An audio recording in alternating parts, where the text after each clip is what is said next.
नमस्कार। आपके अपने चैनल सप्तऋषि एस्ट्रो सूत्रा में स्वागत। तो हम लोग एक नए सीरीज के साथ आ रहे हैं जिसका नाम है लेट्स टॉक एस्ट्रोलॉजी। जी हाँ, इस सीरीज में एस्ट्रोलॉजी के मूलभूत सिद्धांत, उसके सूत्र पे बात किया जाएगा, ना कि ये ऐसे कर लो तो वो हो जाएगा। साइकोलॉजी ज्यादा चल रही है आज के यूट्यूब एरा में। तो हम एक सीनियर एस्ट्रोलॉजर किशोर सर को इनवाइट किए हैं, जो कि हमें गाइडेंस देंगे इस बार। क्योंकि मैरिज का हमने दो तीन टॉपिक्स डाला है, तो बहुत रिक्वेस्ट कमेंट सेक्शन में आया है जॉब के बारे में। ये कुछ मेन चीज है जिससे आज के यूथ परेशान है और उनके पेरेंट्स परेशान है।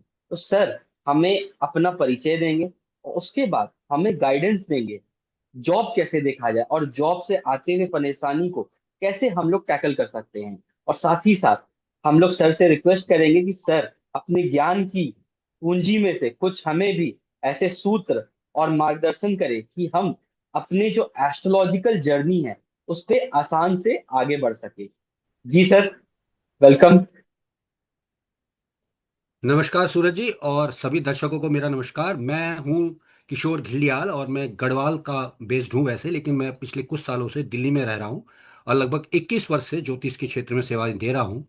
तो जैसा कि आप सब पुराने मन से अगर वाकिफ हमें तो जानते ही होंगे। तो जो सूरज जी का कहना है कि हम कुछ ऐसी सीरीज निकालने की कोशिश करेंगे जिसमें हम ज्योतिष के गूढ़ रहस्य को समझेंगे और ज्योतिष किस विद्या की तरह कैसे ये काम करता है ये हम आपको बताने की कोशिश करेंगे। जैसा कि पॉडकास्टिंग में चल रहा है या फेसबुक या यूट्यूब के माध्यम से चल रहा है, टोटका विज्ञान ज्योतिष को बना दिया गया है। तो कदापि दोस्तों ऐसा नहीं है, ये एक सीरियस व्यवसाय से इसको मैं मानता हूँ और ये बहुत ज़्यादा गूढ़तम ज्ञान है। और मैं समझता हूँ विश्व में जो सबसे पुरानी जो विद्याएं रही हैं उनमें से एक है ज्योतिष। तो अब जो ज्योतिष को अगर हम समझने की कोशिश कर रहे हैं या हम इसको जिस वे में देख रहे हैं, उसमें सबसे पहले मैं सूरज जी आपका तो धन्यवाद देना ही चाहूंगा क्योंकि आपने ये मंच प्रदान किया है।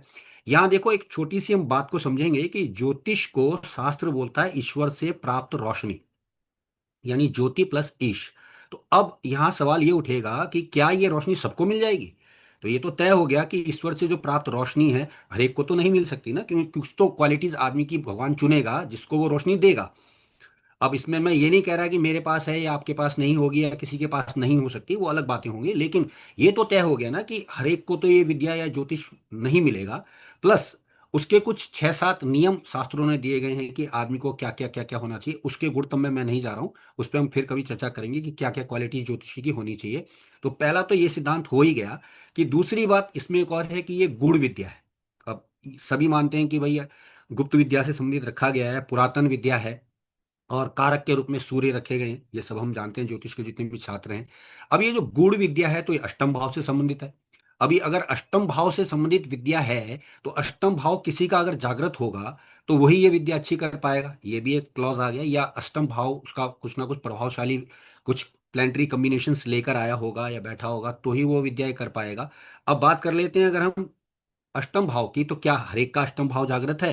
तो वो भी पॉसिबल नहीं है। चलिए ये भी हमने मान लिया, दो ऑप्शन चले गए। अब तीसरी बात पे आते हैं जो कि बड़ा इंटरेस्टिंग फैक्ट होगा और आप लोग सोच रहे होंगे कि मैं ये सब बातें क्यों कर रहा हूँ।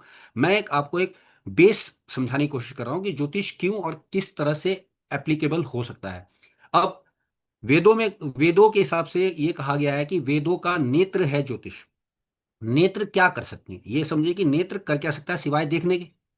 नेत्र तो सिर्फ देख ही सकता है ना। तो मतलब अब हाँ, कुछ सीमाएं हैं कि अगर मुझे सामने से कोई चीज आ रही है जो मुझे नुकसान पहुंचाएगी, मुझे दिख रहा है, जो कि मुझे किसी ने बता रखा है, क्योंकि हर आदमी को तो पता होगा नहीं, लेकिन अगर किसी को पता है, चाहे वो गॉड गिफ्टेड है या किसी ने उसको बताया है कि भाई ये होगा, ये घटना होने वाली है, आप वो रास्ता बदल दो, ये नेत्र कर सकता है ना। लेकिन अगर मैं देख रहा हूं और मुझे नहीं पता है और सामने से कोई चीज आ रही तो वो तो मुझे चोट पहुंचा के जाएगी जाएगी, ये तो तय हो गया। तो अब ये तीन बातें लागू हुई। पहली बात, हर एक कोई विद्या नहीं मिल सकती। दूसरी बात, अष्टम भाव जागृत वाली बात। तीसरी भाव, नेत्र सिर्फ देख सकते हैं। तो अगर मैं सिर्फ देख सकता हूं तो फिर ये उपाय क्या कर रहे हैं? अब उपाय जो हम कह देते हैं कि जो आपने गलती करी ये उपाय कर लो सुधर जाएगा, अगर ऐसा होता तो हर कोई उपाय कर लेता, तो फिर ज्योतिष विद्या रही कहाँ गई? फिर तो भगवान ने जो लिखा है वो एक नीचे धरती पे बैठे पंडित या ज्योतिषी ने बता दिया, आपने उपाय कर लिया, प्रॉब्लम सॉल्व हो गई। तो ऐसा बिल्कुल नहीं होता है। तो ये सब बातें मैं इसलिए बता रहा हूँ कि हमारा एक ये बढ़िया गंभीर मंच है जिसकी हम शुरुआत कर रहे हैं आज से। तो ये आप समझ के चलें कि प्रत्येक व्यक्ति पर ज्योतिष लागू नहीं होता, पहली बात। दूसरी बात, हर व्यक्ति ये काम नहीं कर सकता है। तीसरी बात जो मोस्ट इंपॉर्टेंट है कि नेत्र सिर्फ देखने के काम आ सकते हैं। वो बचाव हो सकता है कि जो मुझे भविष्य में दिख रहा है या मुझे किसी ने बता रखा है कि भाई ऐसा मेरे साथ होगा, मैं इससे बच जाऊं, ये काम ना करूं। जैसे उदाहरण के तौर पे हम नॉर्मली केसेस में बोलते हैं कि आपको विवाह का सुख नहीं है और वो व्यक्ति विवाह ना करे, तो वो विवाह के बाद जो परेशानियां आएंगी या जो विवाह के बाद जो सुख नहीं मिलेंगे उससे वो बच जाएगा। यहां तक ज्योतिष आ रहा है। चलिए, ये मेरा अपना परिप्रेक्ष्य है। और मैं आपको स्पष्ट बता दूं कि ये मेरा व्यक्तिगत डिसीजन है कि मैं इसको इस वे में गिनता हूं। ठीक। सर, सबसे बड़ा सवाल जो आज के यूथ का है कि हमें, और या फिर ज्योतिषियों को भी है, 90% या 99% गिन ले जो भी स्टूडेंट्स रहे हैं। इनफैक्ट कई बड़े बड़े हमने ज्ञानियों से भी मिले हैं जो कि एकदम एप्ट नहीं बता सकते कि कब उन्हें जॉब लॉस होगा या कब उन्हें जॉब स्विच करना है। क्योंकि अगर आपका जॉब लॉस है तो मेरे हिसाब से उसका एक उपाय है कि आप जॉब छोड़ के स्विच कर लीजिए। तो ये कब हो बहुत सकता बढ़िया। है और किसको, कैसे हम लोग देखें कि किसको क्या लाइन पकड़ना है। मेन पेरेंट्स का सवाल क्या होता है एस्ट्रोलॉजर से कि भाई मेरा बेटा क्या पढ़े, एक पढ़ाई पे आ गया, और वो क्या जॉब करे। अगर उन्हें यही दो पता हो तो उस बच्चे का जीवन का आधा प्रॉब्लम जो कि 11 12 10 में है उसका वो कम हो जाएगा। तो मैं यही चाहता हूँ सर, इस चीज पे आप प्रकाश डालिए कि जो भी एस्ट्रोलॉजर और यूथ सुन रहे हैं वो सीखे और देखे कि एस्ट्रोलॉजी में हम लोग कैसे देखते हैं इस प्लैनेट्स को और उसका क्या रिजल्ट होता है सर। देखिए, सबसे पहले तो सूरज जी हमें यह समझना है कि कोई भी ग्रह, जो पराशर सिद्धांत कहता है कि 6 8 12 में, अब ये लगन की बात हम कर रहे हैं, लेकिन वो अपनी राशि से भी अगर 6 8 12 है तो वो आपके साथ कुछ ना कुछ नुकसान तो करवा ही देगा। छठा भाव आपको पता है कंपटीशन का भी है और रोग ऋण शत्रु का भी है, 8वां भाव हानि का है, 12वां भाव व्यय का है, तो वो सब आप बातें जानते ही हैं, हमारे दर्शक भी जानते हैं। तो अब पैरामीटर में हम ये अगर देख लें कि कोई भी ग्रह, जैसे कि लगन की बात में करूं, अगर हम मेष लगन ही ले लें, तो अगर लग्नेश को 6 8 12 का दोष शास्त्र नहीं बताते, तो अगर मान लेते हैं कि मंगल मेष लगन में छठे भाव में है, वो आपको नुकसान नहीं पहुंचाएगा क्योंकि उसकी लगन पे दृष्टि भी होगी और वो लग्नेश भी है। तो ये डबल इफेक्ट आ गया कि वो नुकसान नहीं पहुंचाएगा। लेकिन अगर अष्टम में है, वहां वो उसकी अपनी राशि है। अब वृश्चिक राशि पड़ती है कालपुरुष में। अब यहाँ एक बात समझने की भी है कि वो ऐसा कह क्यों रहे हैं कि भाई अष्टम में लॉसेस है या छह में लॉसेस है। अब छठे में है तो रोग दे सकता है जो कि बीपी से संबंधित हो सकता है, कि ब्लड प्रेशर का कारक मंगल है। और वो जी मेष सर। राशि में बैठा है, मेष राशि हमारे सिर की राशि है। तो पाप ग्रह दोस्तों जिस भी राशि में बैठेंगे, पाप ग्रह चाहे वो आपके लिए कितने अच्छे हो, ये बात ध्यान दीजिएगा, हम पाप ग्रह की बात करें, वो जिस भी राशि में बैठेंगे वो उस संबंधित विशेष अंग को प्रॉब्लम देंगे। तो अगर मंगल मेष में यहां पर आया है तो लग्नेश होते हुए भी वो लगन को देख रहा है तो बीपी की प्रॉब्लम देगा, जो कि मस्तिष्क यानी 1 नंबर मेष राशि की प्रॉब्लम होती है। अब वो अष्टम में अगर गया है, अब मान लेते हैं कि लग्नेश को अष्टम का दोष नहीं लगता, 6 8 12 का वाला हमने बताया, लेकिन ये अष्टम भाव में गया है तो ये क्या प्रॉब्लम दे सकता है, पथरी या पाइल्स की प्रॉब्लम दे सकता है। ठीक, तो ये एक नुकसान हो रहा है और ये निज दोष के कारण होगा, बिकॉज 8वां घर निज दोष है। आपका खान पान खराब है जिसकी वजह से आपको कोई प्रॉब्लम आती है, आपको कब्ज रहता है वगैरह वगैरह, वो बात। अब अगर वो 12वें में गया, मंगल अगर 12वें में गया तो आप व्यय हो गए, यानी आपका शरीर का व्यय हुआ। यानी जन्म स्थान से दूर जाएंगे तो कामयाब रहेंगे, या आप अस्पताल से जुड़ जाएंगे तो कामयाब रहेंगे, विदेश से जुड़ जाएंगे तो कामयाब रहेंगे। परंतु आपके अंदर एक पलायनवादी विचार है कि आप किसी भी चीज को करना नहीं चाहते, आप छोड़ के भागना चाहते हैं, बिकॉज 12th हाउस भागने का भी है, मीन राशि भागने की भी है। सर। तो ये एक एक सिंपल सी आप सिद्धांत को पकड़ लें। अब ये तो मैंने सिर्फ एक लगन की बात बोली है मेष की समझाने के लिए, आप इसको हर राशि के हिसाब से या हर लगन के हिसाब से देख सकते हैं। अब जो मोस्ट इंपॉर्टेंट क्वेश्चन है जो आज का यूथ मांग रहा है कि नौकरी का क्या हाउस है। नौकरी आप जानते हैं 10th हाउस की राशि है, वो शनि की राशि है, मंगल की शत्रु राशि है। आपके शरीर का दुश्मन है आपका काम करना, बिकॉज आप तो आराम करना चाह रहे हैं, धरती पे आप आराम करने आए हैं, उसके ठीक अपोजिट है कर्म करना। तो जब मैं काम करता हूं तो मैं शरीर को दुख देता हूं। ये 10th हाउस और शनि दुख का कारक है। तो अब इसको दूसरे में समझ लेते हैं कि भाई अब मेरे को काम तो करना है तो मेरे को शरीर को तो दुखी करना ही पड़ेगा। जो मैं करूंगा उससे मुझे लाभ मिलेगा, वो खैर अलग कहानी होगी, फिर हम एक्सप्लेन करेंगे। आज का एक मेन मुद्दा जो हम देख रहे हैं नौकरी के लिए, विशेषकर हम सरकारी नौकरी की बात करेंगे क्योंकि बहुत सारे कॉम्बिनेशन नौकरी के हाँ। होते हैं जिसके लिए हमें बहुत ज्यादा वो करना पड़ता है। तो हम यस। सरकारी नौकरी को ले लेते हैं, जो कि हर मंच पे कोई कह रहा है जी सूर्य से सरकारी नौकरी मिलती है, सरकार की ये वो। जी हम सर। आपको एक सिंपल ट्रिक देते हैं, क्योंकि सूरज हमारा बहुत प्यारा बच्चा है और हम काफी समय से जुड़े हुए हैं। हमने वो गुण तत्व निकाले हैं जो इसमें, जो पिछले 21 सालों के एक्सपीरियंस से आए हैं।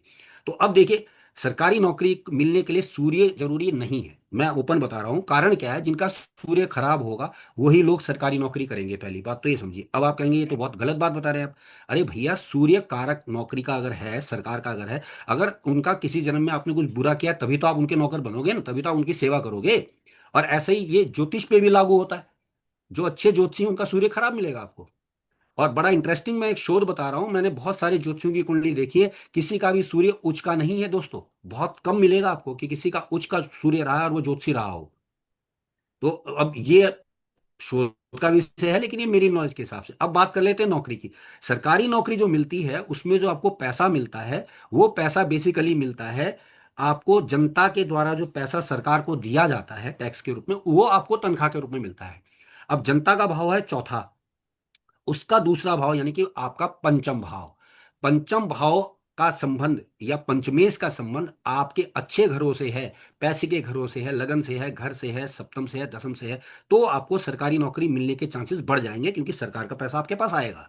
अब काल पुरुष में क्या हुआ दोस्तों, कि वो सूर्य की राशि है, वहां पे सिंह राशि, उसका मालिक है सूर्य। तो अब अगर सूर्य को मैं देख रहा हूं, लगन में है, 1 नंबर पे यानी आपके शरीर पे आ गया। 2 नंबर आपके धन पे या खाने पे आया। 4 नंबर आपके सुखों पे आया। 7 नंबर जब आएगा, पांचवा घर भी आएगा, 5 नंबर से वो 11वें घर को देखेगा तो वहां से भी पैसा देगा। 5 नंबर पे जब आया, 7 नंबर तुला राशि पे जब आया, जो कि बोलते हैं कि सूर्य की नीच राशि है, लेकिन बहुत सारे नीच लोगों का सूर्य होता है, वो सरकारी नौकर होते हैं।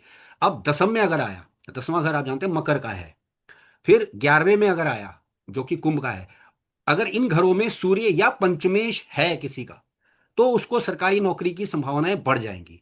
ध्यान दीजिएगा, मैं पंचमेश की बात कर रहा हूं, और काल पुरुष में सूर्य आते हैं। तो मैंने आपको उदाहरण दिया है कि सूर्य यदि मेष का, वृषभ का, कर्क का, सिंह का, तुला का, मकर का और कुंभ का है, तो आपको सरकारी नौकरी मिल सकती है। अब ये एक सिंपल सा सूत्र है। आपके जितने रिश्तेदार सरकारी नौकर कर रहे हैं, इंक्लूडिंग मैं सूरज से भी कहूंगा कि आप भी देखिए, या अगर लगन के हिसाब से पंचमेश को देखिए, अगर उसका कनेक्शन इन हाउस से हो गया तो आपको सरकार से पैसा मिलना है। तो सरकार से पैसा मिलना है जो सरकारी नौकरी। अब वो अलग बात है कि आपको दशाएं भी मिली होंगी वगैरह वगैरह, हम उस पर डीप नहीं जा रहे, लेकिन एक सिंपल सा एक फंडा है कि अगर मैं इसको देख लूं, तो अब देखिए कि सूर्य की कितनी पोजीशन बनी है। 1, 2, 3, 4, 5, 6, 7। सूर्य की 7 पोजीशन ऐसी हैं जहां पर सूर्य अगर आपको मिल रहा है तो आपको सरकार के द्वारा धन लाभ हो सकता है। क्योंकि अब इसको लोगों ने क्या कह दिया कि सूर्य सरकार का कारक है जी, सूर्य से पैसा मिलेगा। बहुधा कुंडली में सूर्य राहु के साथ पीड़ित था, उनको भी नौकरी मिली, सरकारी मिली। और कुछ तो सरकार में ही घुस गए हैं। जैसे एक उदाहरण मैं कहूंगा कि हमारे ट्रंप का है। आप देखिए, सूर्य राहु की युति उनके दसम में है और वो बिल्कुल। खुद सरकार चला रहे हैं, है ना। तो बिल्कुल। आप इसी से अंदाजा लगा सकते हैं कि अगर मैं बात सूर्य पीड़ित की करूं या, तो ये बेकार की बात है ना। बात यहाँ पे ये आई कि सूर्य की पोजीशन अच्छी है, वहां पर उसके साथ क्या होगा वो एक अलग स्थिति है। अब कोई व्यक्ति चपरासी बनेगा, कोई व्यक्ति अफसर बनेगा, कोई आईएएस बनेगा, कोई कुछ और बनेगा, कोई सरकार का बहुत बड़ा अधिकारी बनेगा। ये कॉम्बिनेशन भी होंगे, अलग अलग होंगे। और यहाँ मैं एक और उसको लेके चलता हूं कि अधिकतर जिनका उच्च का सूर्य होता है ना, वो मोरली इतने स्ट्रांग होते हैं, वो गलत आचरण नहीं करते, तो वो सरकारी नौकरी करना पसंद नहीं करते। क्योंकि सरकार के नीचे आपको बहुत सारे गलत सही कर्म करने हैं, आपका सीनियर कह रहा है आपको करना पड़ेगा, आप नहीं कर पाएंगे, तो वो लोग नौकरी को छोड़ देते हैं। अब सरकार में गए, फ्रस्ट्रेट हो गए, छोड़ के आ गए। बहुत सारे आईएएस आपको ऐसे मिलेंगे जिन्होंने नौकरी तो ली, लेकिन 1-2 महीना करके या 1 साल करके वो फेडअप हो गए, उन्होंने कहा नहीं कर सकते यार, हमारे बस का ये काम नहीं है। तो ये भी बातें ध्यान रखना। अब जो सूरज ने पूछा था क्वेश्चन कि नौकरी जाने का कैसे पता लगाएं, तो मैंने पहले एक सिद्धांत बताया है कि 6, 8, 12 भाव पकड़ लीजिए दसम घर से, क्योंकि दसम घर हमारे कर्म का है। कर्म यहाँ हम कैरियर की बात करें, नौकरी की बात करें, मकर राशि से। मकर राशि से अगर मैं काल पुरुष की बात कर रहा हूं, 6, 8, 12 भाव को पकड़िए। अगर उन भावों में ग्रह का ही लॉर्ड वहां चला भाव है, और अगर वो सिंह में है जो कि 8वां भाव है, मकर राशि से हम कह रहे हैं, और इसी प्रकार से 12वां यानी कि कर्क में है, तो आपको नौकरी में दिक्कतें रहने वाली हैं। और हम यहाँ शनि के काल पुरुष के आधार पर बात कर रहे हैं, हम सूर्य की बात नहीं कर रहे हैं, यानी दशमेश की बेसिकली। तो अगर वो ऐसी पोजीशन में है, अब कुछ लोग बोलेंगे जी छठे घर में है, तो इसकी नौकरी में कोई ना कोई विवाद रहता है, यानी कुछ ऐसा काम कर रहा है जिसमें कोई ना कोई पंगा आता है, जिसकी वजह से उसको बार बार छोड़नी पड़ जाती है, वट जो भी कहिए। 8वां है, तो आपका पंचम भाव है, जो कि नौकरी से 8वां घर बनता है। जी जी। अगेन फिर से सूर्य से कनेक्शन आ गया। तो अब आप देखिए कि ऐसे व्यक्ति का जिसका दसम लॉर्ड पंचम में हो, उसको नौकरी की बड़ी दिक्कत रहती है। वो नौकरी में मर मर कर जा रहा होता है, बिकॉज वो मरण कारक स्थान में चला गया है 8वें घर में। तो वो जा तो रहा है, लेकिन वो खुश होकर नहीं जा रहा काम पे। उसको लगता है यार मैं कहाँ फंस गया हूं, मुझे कहाँ काम करना पड़ रहा है। और फिर अगर बारवा यानी कि कर्क में गया, तो उस व्यक्ति को अपना काम का क्रेडिट नहीं मिलता। वो बेचारा काम करता है लेकिन उसकी कोई पहुंच नहीं होती, इनाम किसी और को दे देते हैं, तो वो भी इस बात से परेशान हो जाता है, वो नौकरी छोड़ देता है। तो ये एक सिंपल सी बात है, मैंने आपको बताई है। और क्योंकि हमारा इंटरेस्टिंग सेशन ये चलेगा, जो कि हम चाहेंगे कि अगर आप लोग पसंद करेंगे हम इसको आगे और लेके जाएंगे, तो बहुत सारी गूढ़ ऐसी बातें भी निकल कर आएंगी जो सिंपल तो हैं, लेकिन उनको कॉम्प्लिकेट कर दिया गया है, आम आदमी को उस तक पहुंचने ना दिया जाए इसलिए। और जैसा कि शास्त्र पहले ही कहता है कि ये विद्या आम आदमी के लिए तो है ही नहीं। तो अब आप ये समझ लीजिए कि जो भी आपको बताया जा रहा है, पहले तो उसकी एक्सपर्टाइज कितनी है या उसका अनुभव कितना है। और बार बार ज्योतिष में एक मोस्ट इंपॉर्टेंट लेसन जो मैं अक्सर उसको भी कहता हूँ हमारे सूरज को, स्व अध्याय। जो व्यक्ति स्व अध्याय कर रहा है एज ए ज्योतिषी, और ज्योतिष के भी पैरामीटर्स हैं, तो वही व्यक्ति वो चीज पकड़ पाएगा ना। सूत्र तो किताबों में लिखे हैं। प्राचीन समय में सिर्फ दो ही काम होते थे, एक कृषि होता था और एक सैनिक होता था। वही सरकार के नौकर माने जाते थे। तो वो तो अब नहीं है। ना तो अब राजा ये रहा, सब। ना अब खेती बाड़ी रही, और खेती बाड़ी वाले लोग नहीं रहे। तो हम उसको कैसे पकड़ेंगे, ये भी एक बहुत बड़े सिद्धांत है। खैर वो गुणतम तत्व की बात होगी, तो हम आज इस सेशन को आगे ले चलते हैं, फिर और कुछ बातें करते हैं जी। Yes sir. तो सर आपने जो बताया इसमें से तीन चार तो हमारा ही है। शनि सूर्य के साथ बैठा है पंचम में। ठीक है, और पंचम का मालिक शनि, और साथ ही साथ 10वें का मालिक अपने से अष्टम मतलब पंचम में बैठा है बुध। तो ये सारे ठीक। कॉम्बिनेशन हमारे में है। और हमने भी तो सरकारी नौकरी की पॉसिबिलिटी तो अच्छी बनेगी ही बनेगी, साथ ही साथ हम करके मानते हैं छोड़ कि दिया मैंने। ज्योतिष तो आप अच्छे बनेंगे ही बनेंगे। करके मैंने और सरकारी लगे नौकरी हाथों अगर छोड़ा है। ज्योतिष की चर्चा चली है, तो मैं एक टिप और दे दूंगा जो मैं अक्सर सब सम्मेलन में या ग्रुप में भी बोलता हूँ। आत्म कारक ग्रह को देखिए। अगर आत्म कारक ग्रह का आपका अष्टम भाव से संबंध आ गया किसी भी प्रकार से, तो आप बहुत अच्छे ज्योतिषी बनने वाले हैं। आप बहुत अच्छी रिसर्च करने वाले हैं, क्योंकि आपकी आत्मा को वही खुशी मिलती है। और ध्यान दीजिएगा, यहाँ आत्मा की बात हो रही है दोस्तों, और ये आत्म कारक ग्रह काल पुरुष में हम सूर्य को ही मान लेते हैं। तो उसके अकॉर्डिंग अगर सूर्य का भी अष्टम भाव से सिलेक्शन आता है, तो आदमी बहुत अच्छा ज्योतिष करता है। मेरे आत्मकारक ट्राइन में 8वें को देख रहा है सर। मैंने एकदम। इस पे शोध किया है सूरज, और मैंने शायद विभिन्न ग्रुपों में, फेसबुक में भी मैंने लिखा है, और मैंने कई आर्टिकल पे भी दिया हुआ है। मैंने करीब करीब 200 से ज्यादा एस्ट्रोलॉजर की कुंडलियों में देखा, और उनमें से करीब करीब ये सूत्र जो लग रहा था, वो कम से कम 51-52% लोगों की कुंडली में लगा है, जो बहुत अच्छी ज्योतिषी, इंक्लूडिंग बीवी रमन और के एन राव सर है हमारे, और आपके सुनील जॉन भी हैं। और कारक ग्रह का कनेक्शन 8वें घर से आता है। वाह। चलिए सर, ये तो बहुत अच्छा लगा सुन के। अब सर मेन कोर्स के बाद कुछ डेजर्ट की बात हो जाए, मतलब कुछ ऐसे सूत्र जो बिल्कुल बिल्कुल। आपके 21 चलिए। साल में और हो। अक्सर अक्सर मेरे साथ अक्सर ये होता है कि लोग मुझसे चमत्कारी फलादेश एक्सपेक्ट करते हैं कि कुछ सर ऐसे सूत्र बताए जाएं जो कि लाजवाब करते हैं। तो देखिए, कुछ बातें जो होती हैं वो आपको रिसर्च से आती है, और आप बहुत जब काम कर रहे होते हैं, तो 20-21 साल से जब आप एक फील्ड में होते हैं और पैशनेटली होते हैं, तो आपको पता चलता है कि कुछ चीजें ऐसी हैं जो शास्त्रों से बियॉन्ड जा रही हैं। एक सिंपल सा एक टिप दे देते हैं कि हम बोलते हैं कि बृहस्पति दशम, एक बहुत मिसकॉन्सेप्शन चल रहे हैं इसके। लोगों को ये कहा गया है कि भाई बृहस्पति दशम जो है काफी हद तक अच्छा है, पॉजिटिव है बिल्कुल सही बात है। शास्त्र इसके लिए कहता है कि ऐसे व्यक्ति के घर में, भावार्थ रत्नाकर में शायद ये सूत्र है, कि ऐसे व्यक्ति के घर में नमक बहुत खर्च होता है, यानी बहुत ज्यादा लोग मिलने वाले आते हैं, और ये सबको चैरिटी करता है, देता रहता है। तो ऐसे लोगों को मैंने देखा कि करियर में बहुत ज्यादा परेशानियां मिल रही हैं कलयुग में, क्योंकि ये शनि का घर है और बृहस्पति यहाँ बैठ जाते हैं। तो इन लोगों की कुछ क्वालिटीज मैं आपको बताऊंगा, आप मैच करेंगे इस बात से। पहली बात, इनकी नॉलेज इनकी दुश्मन होती है। ये जितना ज्यादा पढ़े लिखे होते हैं ना, ये अपने बॉसेस को भी सही करने लग जाते हैं। ये लोगों को सिखाना शुरू कर देते हैं। तो बॉस को लगता है कि ये मेरी नौकरी खा जाएगा, ये बहुत ज्यादा टैलेंटेड आदमी, इसको तरक्की मत दो। तो इसको वो रोक देते हैं, तरक्की नहीं देते। तो ऐसे आदमी को पूछेगा, दसम बृहस्पति, तरक्की नहीं होती। और बहुधा ये लोग teacher, professor, lecturer, consultant, counsellor, इस तरह की फील्ड में, वकील, इस तरह की फील्ड में होती हैं। और मोस्ट इंपॉर्टेंट जो मैंने देखा है कि इनका ज्ञान ही इनका दुश्मन बन गया। मुफ्त में लोगों को सलाह दे रहे होते हैं, सबका भला सोच रहे होते हैं, अपना नुकसान कर रहे होते हैं। अब एक और बात, तुला लगन अगर हो तो यहाँ ये उच्च के बनते हैं, महा सत्यानाशी योग बना देते हैं ये। मैं ओपनली बोल रहा हूँ दोस्तों कि तुला लगन में उच्च का बृहस्पति बहुत नुकसान करता है, संतान को विशेष हानि करवाता है, प्लस कैरियर में आपको सफलता नहीं देता। आप पढ़ते कुछ और हैं, करते कुछ और हैं। क्योंकि वहां पर वो इतनी ऊंचाई लेकर बैठ गया है और वो कालपुरुष के अकॉर्डिंग नीच का है। अब आपको परेशानी ये है कि आप दुनिया के लिए फिट नहीं है, बिकॉज आप इतने अच्छे आइडियलिस्टिक नॉवलिस्ट बन जाते हैं कि अगले आदमी को आपसे परेशानी है। अब वो आपको तरक्की नहीं करने देगा, आपको रोकेगा। तो अब कुछ लोग हमसे पूछते हैं, सर ये आपने परेशानी तो बता दी, अब इसका हल भी बता दो। तो एक यस सिंपल सर। सा, एक मैं अक्सर लोगों को बोलता हूँ, पीली चीजें दान करना शुरू कीजिए। जितना ज्यादा पीला दान करेंगे उतनी ज्यादा तरक्की करते जाएंगे। अब इसको दूसरे में समझते हैं कि लाल किताब कहती है कि ऐसे आदमी को धर्म स्थान में नहीं जाना चाहिए, है ना। तो यस। वो क्या बोलना चाह रहे हैं कि दसम घर में जब आप जाओ तो बृहस्पति जागृत होगा, यानी आप कर्म हम्म। में बृहस्पति को ले आए, तो अब आपका ज्ञान बढ़ रहा है, पैसा नहीं बढ़ेगा दोस्तों। ज्ञान से पैसा नहीं आता है। ये बात ध्यान रखिएगा, जितना ज्यादा ज्ञानी होगा वो उतना पैसे से विरक्त होता जाएगा। और शुक्र जो कि पैसे के कारक माने जाते हैं, धन के कारक, हालांकि कारक के रूप में गुरु को रखा गया है, लेकिन वो कारक के रूप में उस जमाने में थे, अब नहीं है।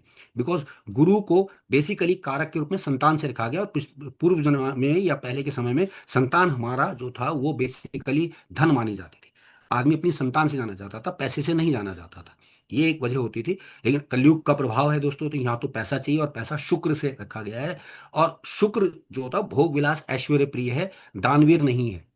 वो समझाना बुझाना यस नहीं सर। चाहता, वो मौज करना चाहता है। तो ये बिल्कुल क्लियरिटी से रख लीजिए दिमाग में कि अगर पैसा नहीं है तो बृहस्पति जागृत हुआ। अब बृहस्पति जागृत हुआ तो आपकी नॉलेज बढ़ेगी दोस्तों, पैसा नहीं बढ़ेगा। तो इसके लिए पीली चीजों का दान कीजिए। बहुत सारे सुनार हमें ऐसे मिले जिनका गुरु दसम था और उन्होंने बहुत तरक्की की। अब वो पीली वस्तु जो कि यकीनन गुरु से संबंधित मानी गई, उसको वो बेच रहे हैं दोस्तों, वो दान नहीं हम्म। दे रहे हैं, इसलिए वो बहुत तरक्की कर रहे हैं। Yes sir. गुरु ज्ञान दे रहा है, टीचर है दसम, पैसा नहीं कमा पा रहा है, ज्ञान मुफ्त में दे रहा है। आप किसी भी टीचर से पूछिएगा वो बताएगा ये बात, वो रोने लगेगा। और मेरे पास रोजाना ये केसेस आते हैं। मैं उनको समझाता हूँ, यार तुम बहुत अच्छे आदमी हो, तुम इस दुनिया के हो ही नहीं, प्रॉब्लम तो इस दुनिया में हो ना। अब समस्या क्या है कि यहाँ से बृहस्पति जिन घरों को देखता है, दूसरे घर को, चौथे घर को मन। और छठे घर को। अब जो चौथा घर है वो सुखों का है, ये व्यक्ति लोगों को सुख पहुंचाता है, क्योंकि गुरु के सामने जो आएगा वो हम्म। बढ़ेगा, तो इसके पास जो आएगा वो बढ़ेगा। अब वो कहता है भाई साहब मेरे पास गाड़ी नहीं है, तो वो आशीर्वाद देता है, चल तेरे को गाड़ी मिल जाएगी यार, तेरी गाड़ी करवा देते हैं, वो गाड़ी दिलवा देगा। बोले भाई साहब पैसे की प्रॉब्लम, बोलता है भाई ये उपाय कर ले तेरे को पैसे मिल जाएंगे यार। वो अपने लिए बेकार है, दूसरों को वो परफेक्ट करके दे रहा होता है। तो ऐसे में हम बोलते हैं कि भाई ये आपको विशेष तौर से ध्यान देना होगा कि आप कुछ भी ऐसा लेकर आए हैं जो उस युग का है, आपको प्रॉब्लम देगा। तो खैर ये एक जनरल बात हुई। अब कुछ ऐसे टिप्स मैं देता हूँ जो आप देखेंगे तो कुंडली में आप पाएंगे कि सटीकता से काम करते हैं। इसको अब दूसरे वे में लेते हैं कि मोस्टली केसेस में लोगों के पास केस आता है कि धन नहीं आ रहा। हाँ अब सर। हम क्या करते हैं, धन का दूसरा और 11वां भाव है। Yes sir. बेसिकली वैसे 2 5 8 और 11 भी हैं, लेकिन हम 2 और 11 को इंपॉर्टेंट देंगे। एक आपका धन है जो आप रोज पैसा कमाते हैं, और एक आपका लाभ है जो आपके एसेट के रूप में आपने रखा है। तो ये राशियां कालपारुष में शुक्र और शनि की हैं।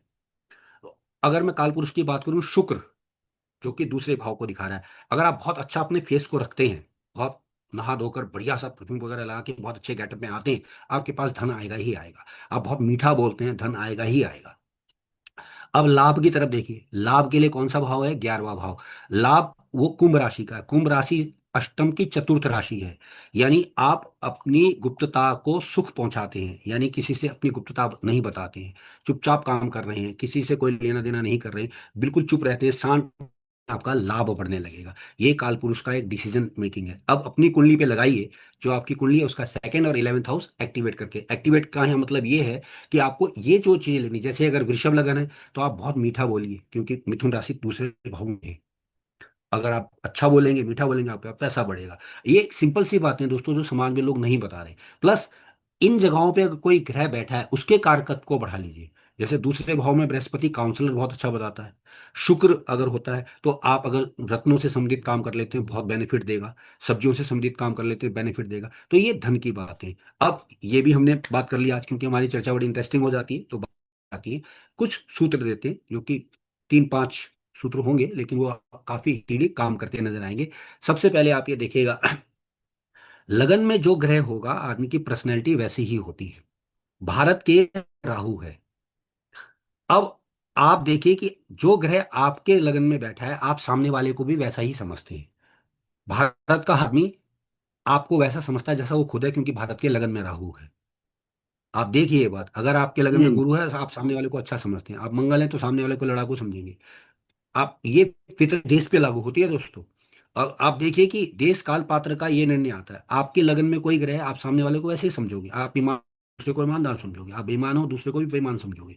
ये एक छोटा सा टिप मिलता है। दूसरी बात, अब हम पकड़ते हैं कुछ ऐसे तत्वों जो कि हमें सुख के लिए रखे गए हैं। इसको दूसरे वे में समझने की कोशिश करेंगे कि मान लेते हैं किसी महीने में कुछ लोग पैदा हुए हैं, यानी पर डे एक व्यक्ति पैदा हुआ है, तो चंद्रमा सवा 2 दिन एक एक राशि में रहते हैं। तो जिनका वृषभ का चंद्रमा होगा और कर्क का चंद्रमा होगा, उन लोगों में अगर 30 व्यक्ति हैं तो उसमें से कुल 4 लोग ऐसे होंगे जिनको सुख मिलेगा। अब यहाँ मिलने का मतलब क्या है कि वो सुख लिखवा कर लाए हैं, बाकी लोग खुद अरेंज करेंगे। क्यों? क्योंकि 2 दिन वृषभ में रहेंगे चंद्रमा उच्च के, जो सुख प्रदाता है धरती पे, सुख के लिए भेजा गया है हम लोगों को, भोग जीवन के लिए। और वो कर्क में होंगे। पल वे में मान लो कि 30 आदमी धरती पे पैदा होते हैं, जो कि नॉर्मली 27 मान लेते हैं, क्योंकि 27 दिन में चंद्रमा घूमते हैं। तो उनमें से कुल 4 लोगों को सुख मिलने वाला है। तो जो बाकी लोग हैं उनको तो दुखी रहना पड़ेगा ना। अब किसी भी प्रकार का दुख हो सकता है। और वो दुख संतान का हो सकता है, पढ़ाई का होता है। हम आए तो धरती में सुख लेने थे। 90% लोग ये बात तो समझ नहीं रहे, वो भाग रहे हैं और अंधी दौड़ आ गई है पैसे से। पैसा दोस्तों भगवान ने नहीं बनाया, इंसान ने बनाया है। और इंसान फितरत है कि जो उसने बनाया उससे वो लगाव रखता है। तो हर आदमी पैसे के पीछे भाग रहा है। वो चाहता है कि मुझे पैसा मिलता रहे। लेकिन पैसा कैसे मिलेगा? क्योंकि आप पैसे की ऊर्जा को पकड़िए, पैसे को नहीं। हम पैसे के पीछे भाग रहे हैं। तो ये गड़बड़। ऊर्जा अगर आपने पकड़ ली कि भाई मुझे यहां से पैसा मिलेगा, जैसे कि समझ लीजिए मुझे पानी की जरूरत है, अगर मैं नदी अपने पास, नदी के पास घर बना लूं तो हमेशा पानी मिलता रहेगा मेरे को। तो लोग क्या कर रहे हैं, वो पानी का लोटा लिए घूम रहे हैं कि भाई पानी दे दो, पानी। भाई आप नदी को पकड़िए, वो माध्यम लाइए कहाँ से पैसा ग्रेट आएगा। सर। दूसरा है बाबा, अगर ये आपने पकड़ा दोस्तों, तो और इसको दूसरे वे में समझ लीजिए, हम लोगों को रोने के लिए तो नहीं भेजा होगा ना धरती पे भगवान ने। अगर ईश्वर की सबसे बड़ी कीर्ति इंसान है, तो वो परेशान क्यों है? मतलब कुछ तो कहीं गड़बड़ है, या तो वो गलत जगह पर आया है, और या फिर अगर वो सही जगह पे आया तो या वो कहीं गलत है। अगर ये वो समझ जाते हैं भेद को, जो कि ऑफकोर्स बहुत बड़ा विषय होगा, लेकिन अगर आप ऐसा सोचेंगे तो काफी कुछ सीखने को मिलेगा। तो हमारी ये चर्चा तो दोस्तों चलती रहेगी, और आप लोगों को आशा करता हूँ बहुत कुछ सीखने को भी मिल जाएगा। तो और कुछ जानना चाहेंगे सूरज जी?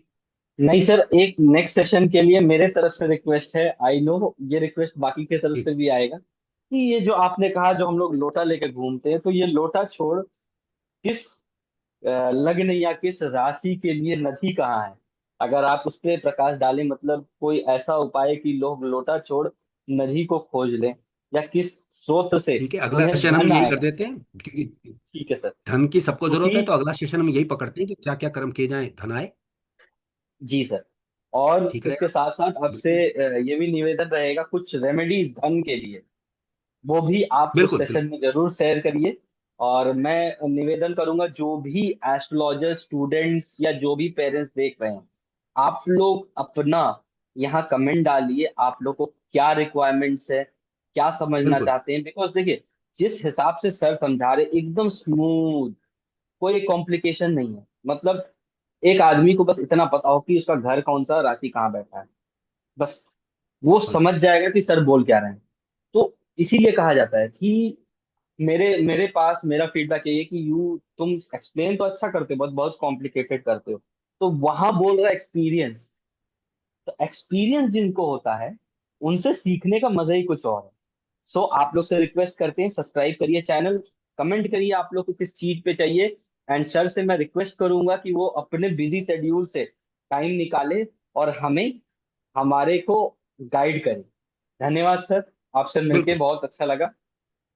जय श्री राम। बहुत बहुत